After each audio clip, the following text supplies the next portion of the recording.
আসসালামু আলাইকুম, রাফিজাস কিচেনে স্বাগতম। এই তো চলে আসলাম আপনাদের সাথে সিম্পল এবং মজাদার একটা রেসিপি নিয়ে। প্রথমে আমি চুলার মধ্যে প্যান বসিয়ে দিলাম, তারপর তেল দিয়ে দিলাম 4 চামচের মতো। দিয়ে তেলটাকে গরম হওয়া পর্যন্ত অপেক্ষা করব। গরম হয়ে গেলে চিংড়ি মাছ দিয়ে দেব, স্বাদ মতো লবণ, হাফ টিস্পুন হলুদ দিয়ে আমি চিংড়ি মাছের গায়ে এবং হলুদ আর লবণটা যাতে ভালো করে মিশে যায় সেই জন্য নাড়াচাড়া করে নিচ্ছি। তারপর মাছগুলোকে আমি তেলের মধ্যে ভেজে নেব। তারপর এভাবেই নাড়াচাড়ার মধ্যে রাখবো। তারপর 1 মিনিট এভাবে রেখে দিয়ে আবার নাড়াচাড়া করে নেব যাতে মাছগুলো সুন্দর করে ভাজা হয়ে যায়।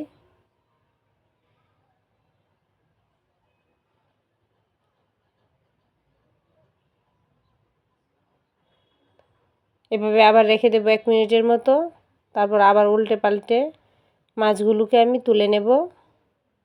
মাছ তোলা হয়ে গেলে তারপর প্যানের মধ্যে 3 টেবিল চামচ তেল দিয়ে দেব। দিয়ে পেঁয়াজ ব্লেন্ড করে নিয়েছিলাম, ব্লেন্ড করা পেঁয়াজ দিয়ে দেব। এটার মধ্যে আমি কুচি করা পেঁয়াজ অ্যাড করব না, ব্লেন্ড করা পেঁয়াজ দিয়ে করা যায়। তারপর আপনারা চাইলে কুচি করা দিতে পারেন, তবে ব্লেন্ড করা দিলে অনেকটা ভালো হয় এবং টেস্ট ভালো আসে। তারপর 2-3 মিনিটের মতো এভাবে পেঁয়াজ ব্লেন্ড করা পেঁয়াজটাকে আমি ভাজা ভাজা করে নেব।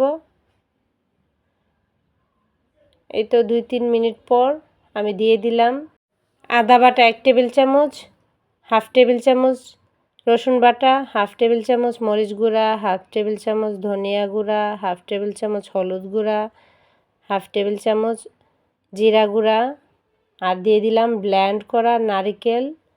চাইলে আপনারা নারিকেলের দুধও দিতে পারেন, তবে আমার কাছে ভালো লাগে নারিকেলটা সহকারে আমি দিয়েছি। দিয়ে মশলা নারিকেল সব একসাথে ভালো করে কষিয়ে নেব যতক্ষণ পর্যন্ত মশলা থেকে তেল না ছেড়ে দেয়।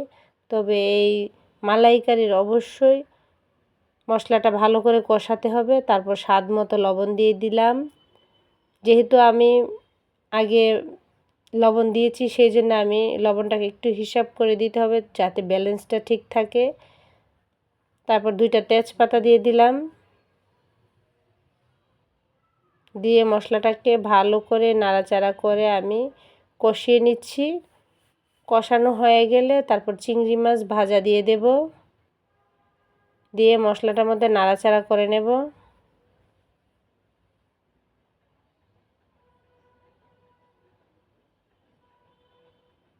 যেহেতু মাছটা ভাজা আছে সেই জন্য মশলাটাকে মাছের সাথে ভালো করে কষিয়ে নিচ্ছি। কষানো হয়ে গেলে হাফ কাপ পরিমাণে আমি ঝোলের পানি দিয়ে দিলাম। দিয়ে আবার নাড়াচাড়া করে নিচ্ছি। যেহেতু একটা থেকে গ্রেভি থাকবে সেই জন্য অল্প করে পানি দিতে হবে। তারপর মশলাটাকে নাড়াচাড়া করে একদম স্মুথ করে রেখেছি। তারপর দিয়ে দিলাম কাঁচামরিচ, কয়েক টুকরো কাঁচামরিচ দিয়ে দিলাম। আপনারা চাইলে চিড়ে দিতে পারেন, আস্ত দিতে পারেন, আমি আস্ত দিয়েছি। তারপর ঢাকনা দিয়ে ঢেকে দিলাম। 1 মিনিট পর আবার নাড়াচাড়া করে নিচ্ছি, কিন্তু মিডিয়াম আছে আমি রান্নাটা করে নিচ্ছি, ফুল আছে রান্নাটা করা যাবে না।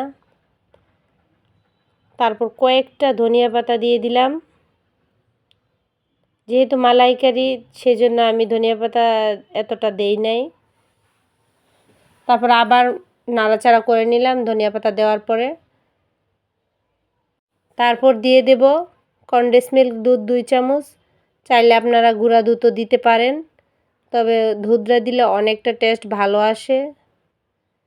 যেহেতু মালাইকারি এটা ফ্লেভারের জন্য কনডেন্স মিল্ক দুধটা দিয়ে দিলাম। চাইলে আপনারা গুঁড়ো দুধও দিতে পারেন।